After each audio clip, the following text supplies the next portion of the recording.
Terenn, I don't know that I've ever experienced a college football game like that, ever seen it from any team to go down 35-0 and then BYU to come all the way back and the game in question down 35-28.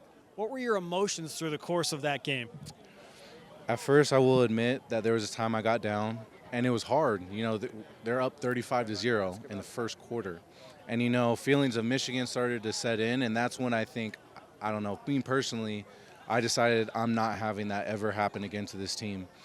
And so as a senior, you have to lead, and I try to do as much as I could by leading by example. And, you know, you have to bring the team up, and you kind of have to lift them to where they don't necessarily want to be in that moment. Instead of feeling sorry for yourself, you got to just push through that and fight.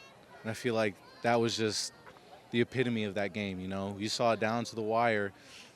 I mean, I think it's 7 out of 9 times that game's come down to the last play, and you saw it right there. And I feel like just should have done more. BYU has been quite a ride for you. I've enjoyed talking to you, and we've had some fun interviews. But what will you remember most about playing for this team and being a BYU Cougar? Man, you're going to get me emotional. You know, growing up, I never had a dad. And growing up, I never had brothers. And so I was always raised by my mom and my females. And, you know, Coach Nye says it's soft. But, you know, playing at BYU taught me what a brotherhood means, and to have brothers, not just teammates. You know, I probably wouldn't be here without them. And, you know, people hate on Coach and I and Bronco, and they say that they don't know how to communicate with people. But I'll tell you what, those two are like fathers to me, fathers that I never had. And they've taught me life lessons that I know I'll carry on with me throughout my entire life.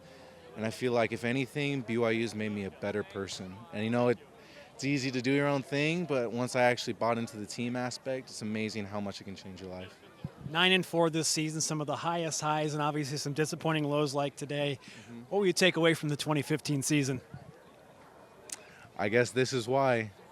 You know, when we came up with that, it was just the team. And we made all the coaches leave, and it was just us. And we're like, what's going to be the mantra for next year?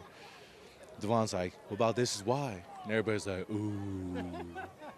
And I feel like that's just symbolic of our year, of our team, you know.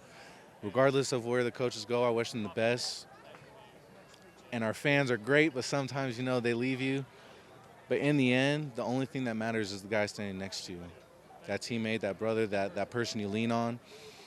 And I feel like the biggest thing I can take away from this season is that when it came down to it, it was us out there, fighting and battling and being the best that we could possibly be for each other. Not for ourselves, not for anybody else, but for each other. And I love my team.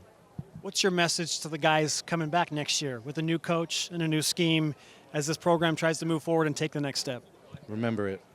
Remember this game. Internalize it. Do whatever you have to so that next season, or even during the off season, every time you lift a weight, every time you run a route, every time you feel like you're going to die during off-season workouts, remember how painful this felt and have that drive you so that come next season, there's no doubt in my mind that they're going to be an unreal team, but I hope that they remember this and remember this year and help it propel them into even greater things next year. Started with the Houk hug and perhaps ends with some Houk tears, but great career and great season, Terenn. Thank you. Thank you, Spence. Appreciate it.